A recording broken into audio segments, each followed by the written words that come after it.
नमस्कार मित्रों, स्वागत है आप सभी का जीके मित्रा हिंदी यूट्यूब चैनल पर। आज है 18 अप्रैल और 18 अप्रैल से रिलेटेड जितना भी करंट अफेयर है वो हम कवर करने वाले हैं हमारे इस वीडियो में। तो वीडियो को अंत तक जरूर देखना और अंत में मैं आपसे एक सवाल पूछूंगा, आपको उसका जवाब जरूर देना होगा। ठीक है, डिटेल में आपको उसका जवाब देना है ताकि आपका डेली का जितना भी करंट अफेयर है उसका नॉलेज जो है और ज़्यादा गेन हो सके। अगर आप इस चैनल पर नए हैं तो इस चैनल को जरूर सब्सक्राइब कीजिएगा। ऑब्वियसली हर एक विजिटर इस चैनल के लिए तो नया ही होगा, तो आपसे एक छोटी सी रिक्वेस्ट करूंगा, चैनल को जरूर सब्सक्राइब करिएगा ताकि आपको डेली करंट अफेयर से रिलेटेड सारे वीडियोस डेली मिलते रहे। आज का हमारा पहला सवाल है, विश्व हीमोफीलिया दिवस कब मनाया जाता है? तो इसका सही जवाब है 17 अप्रैल। 17 अप्रैल को जो है विश्व हीमोफीलिया दिवस जो है मनाया जाता है। आखिर ये हीमोफीलिया दिवस होता क्या, हीमोफीलिया होता क्या, पहले जानना जरूरी है। तो हीमोफीलिया से पीड़ित व्यक्ति को जब भी अंदरूनी या बाहरी चोट लगती है तो उसके खून खून जो है वो बहता रहता है, यानी खून लगातार बहता रहता है और बहता हुआ रक्त जमता नहीं है कभी भी। यह स्थिति जो है वो हीमोफीलिया होती है। इससे कई बार लोगों के लिए गंभीर खतरा भी पैदा हो जाता है। इस दिवस को मनाने की शुरुआत जो है वो 1989 से की गई थी। तब से यह हर साल world federation of haemophilia WHF के संस्थापक फ्रैंक केनेबल के जन्मदिन यानी 17 अप्रैल के दिन मनाया जाता है। ठीक है, यह इंपॉर्टेंट नोट है। वर्ल्ड हीमोफीलिया यानी हीमोफीलिया दिवस की शुरुआत कब हुई थी? तो 1989 से की गई थी। किसके जन्मदिन पर? तो WHF world federation of haemophilia के संस्थापक फ्रैंक केनेबल के जन्मदिन पर। ठीक है, संस्थापक कौन है? फ्रैंक केनेबल जो है वो है वर्ल्ड WHF को जो है संस्थापक है। इस बार हीमोफीलिया दिवस की थीम क्या है? तो अडेप्टिंग टू चेंज। और इस साल जो 34वां संस्करण जो है हीमोफीलिया दिवस का जो है मनाया गया। नेक्स्ट सवाल है, सेव द एलिफेंट डे कब मनाया जाता है? तो सेव द एलिफेंट डे जो है वो 16 अप्रैल को मनाया जाता है। हर साल 16 अप्रैल को यह दिवस मनाया जाता है ताकि हाथियों के सामने आने वाले खतरों के बारे में जागरूकता बढ़ाई जा सके और उन्हें जीने के लिए विभिन्न कठिनाइयों का सामना करना पड़ता है।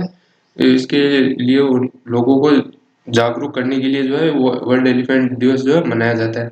सेव द एलिफेंट डे की स्थापना जो है थाईलैंड थाईलैंड में की गई थी।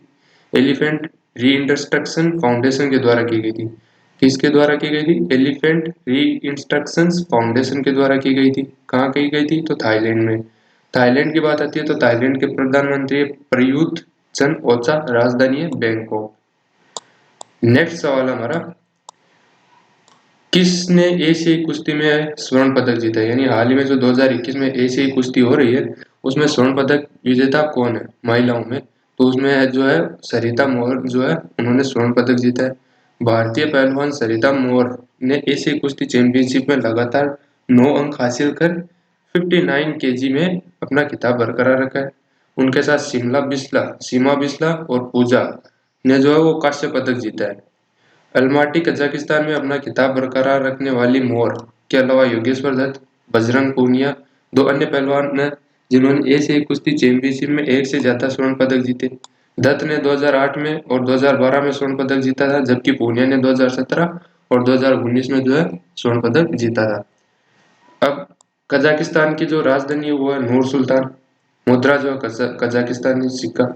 और राष्ट्रपति जो है वहाँ के कसीम जोमार्ट टोकायेव जो है वहाँ के राष्ट्रपति है। नेक्स्ट सवाल है, हाल ही में किस राज्य ने आवश्यक सेवा संरक्षण अधिनियम इस्मा लागू किया है? शॉर्ट फॉर्म है इस्मा। तो हाल ही में जो है वो छत्तीसगढ़ राज्य ने जो है आवश्यक सेवा संरक्षण अधिनियम जो है लागू कर दिया है। अब बात आती है आवश्यक सेवा संरक्षण अधिनियम जो है वो होता क्या है? तो आइए पढ़ते हैं इसके बारे में। आवश्यक सेवा संरक्षण अधिनियम जो है हड़ताल को रोकने हेतु एस्मा लगाया जाता है। इसका शॉर्ट फॉर्म है एस्मा। एस्मा लागू करने से पूर्व इससे प्रभावित होने वाले कर्मचारियों को किसी समाचार पत्र या अन्य माध्यम से जो है सूचित किया जाता है। एस्मा का नियम अधिकतम 6 माह तक लगाया जा सकता है।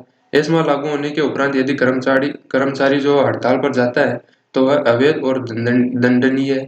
एस्मा लागू होने के उपरांत इस आदेश से संबंधित किसी भी कर्मचारी को बिना किसी वारंट के गिरफ्तार जो है किया जा सकता है।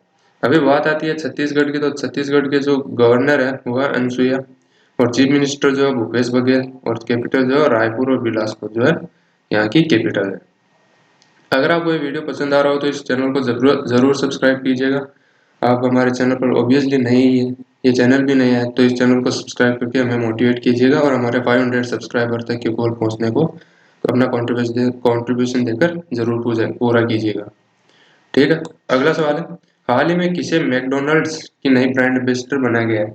तो हाल ही में जो है रश्मिका मंडाना को जो है मैकडोनल्ड्स की नई ब्रांड एम्बेसडर बनाया गया है।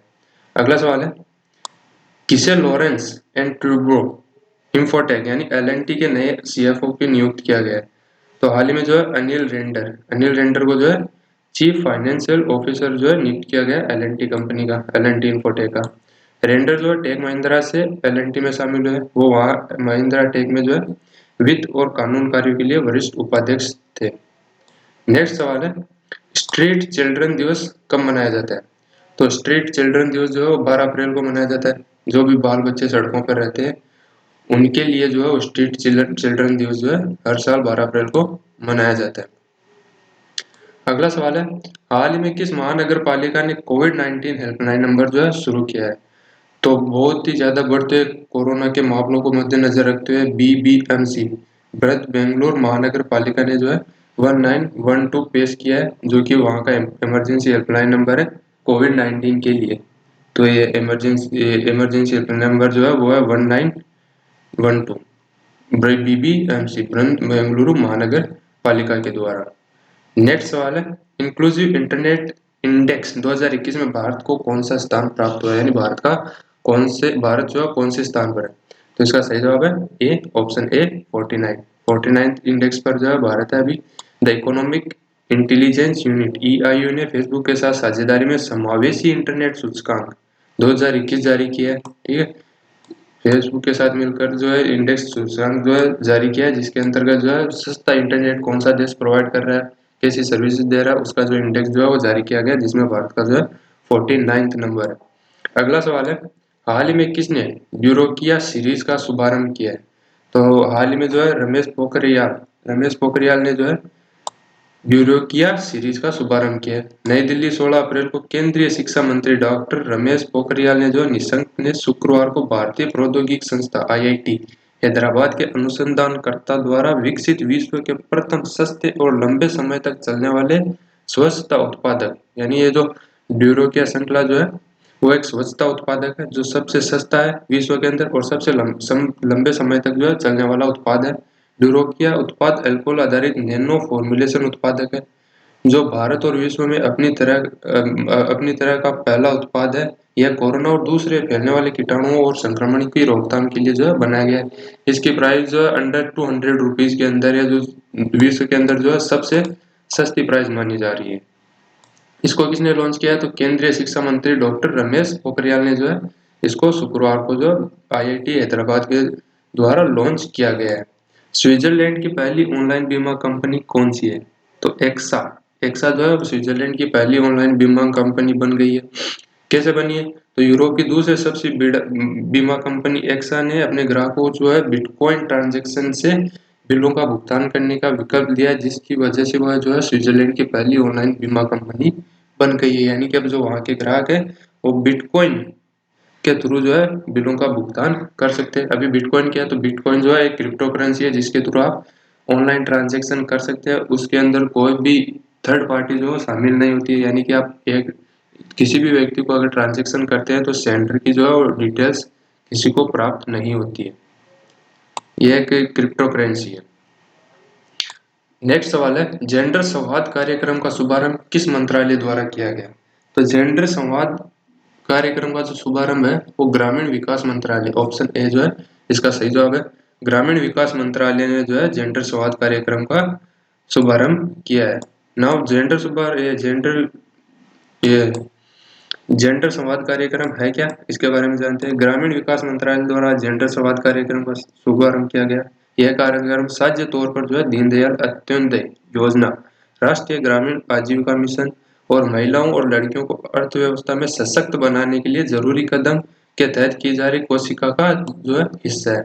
यानी कि जो जेंडर संवाद कार्यक्रम है वो आमतौर पर जो है एक मिशन है जो महिलाओं को सशक्तिकरण के लिए और अर्थव्यवस्था में उन्हें सशक्त बनाने के लिए जो है एक कदम है, एक तरह से आप जो कोशिका का हिस्सा बता सकते हो वो एक हिस्सा है। ठीक है। वैश्विक स्तर पर जेंडर आधारित उठाए जा रहे सवालों को समझना इसका उद्देश्य है।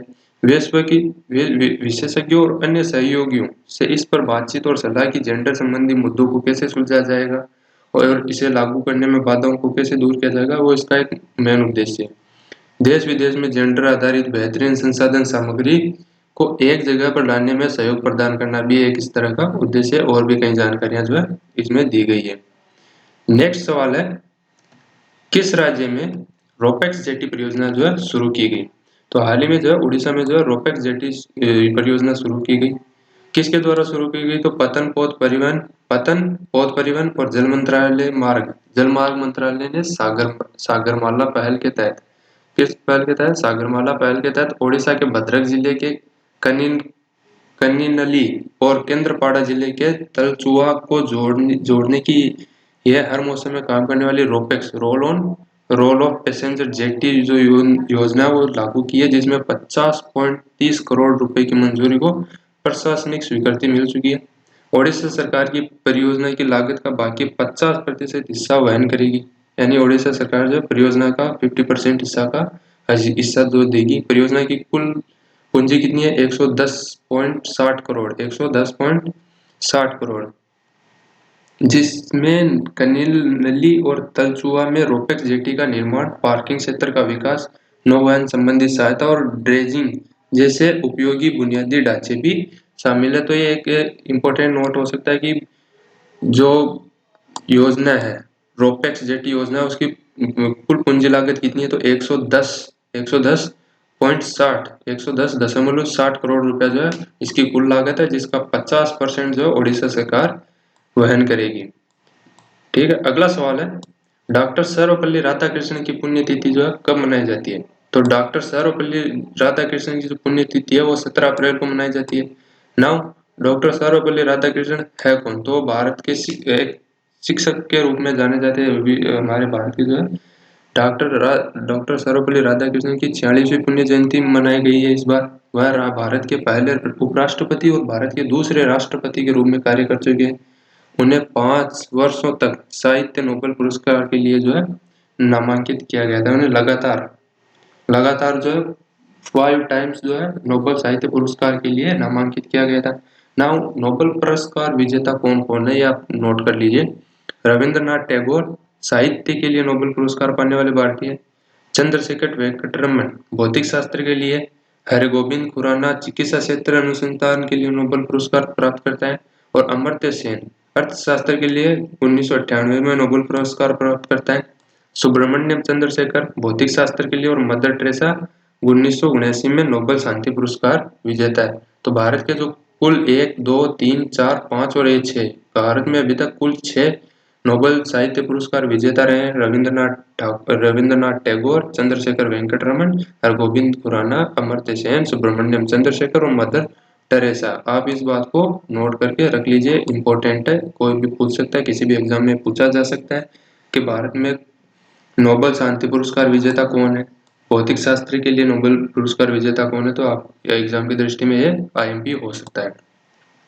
आखिरी सवाल है आज का, हाल ही में किस देश ने क्रिप्टो करेंसी भुगतान पर रोक लगाने का जो है फैसला लिया है? तो हाल ही में जो है तुर्की ने जो है क्रिप्टो करेंसी पर बैन लगाने का फैसला लिया है, क्योंकि इलीगल ट्रांजेक्शन के चलते हुए उन्होंने यह फैसला लिया है। अभी तुर्की की बात आती है तो तुर्की की राजधानी है अंकारा, मुद्रा तुर्की लीरा और राष्ट्रपति रिसेप तय्यिप एर्दोआन। ठीक है। तुर्की 30 अप्रैल 2021 से इस पर बैन लगाएगा। 30 अप्रैल तक इसमें अभी तक बैन नहीं लगा है, पर 30 अप्रैल 2021 से इस पर संपूर्ण रूप से तुर्की में जो है क्रिप्टो करेंसी पर बैन लग जाएगा। बिटकॉइन जो भी एक तरह की क्रिप्टो करेंसी और भी बिटकॉइन की तरह क्रिप्टो करेंसियां चलन में आ रही है अभी जबकि क्रिप्टो करेंसी जो है वो सर्वाधिक लोकप्रिय क्रिप्टो करेंसी है, जिसकी वैल्यू बहुत ही ज्यादा है। एक क्रिप्टो करेंसी की वैल्यू बहुत ही ज्यादा है अभी। नाउ आज का हमारा आखिरी जो सवाल है, जो आपको कमेंट सेक्शन में मुझे उसका जवाब देना है, आप मुझे उसका जवाब जरूर दीजिएगा।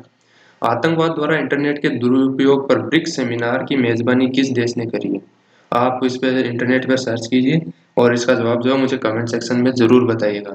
अगर आपको ये वीडियो पसंद आया हो तो इस चैनल को जरूर सब्सक्राइब कीजिएगा और हमें 500 सब्सक्राइबर तक पहुंचने में जरूर मदद कीजिएगा, अपना कंट्रीब्यूशन जरूर दीजिएगा। धन्यवाद।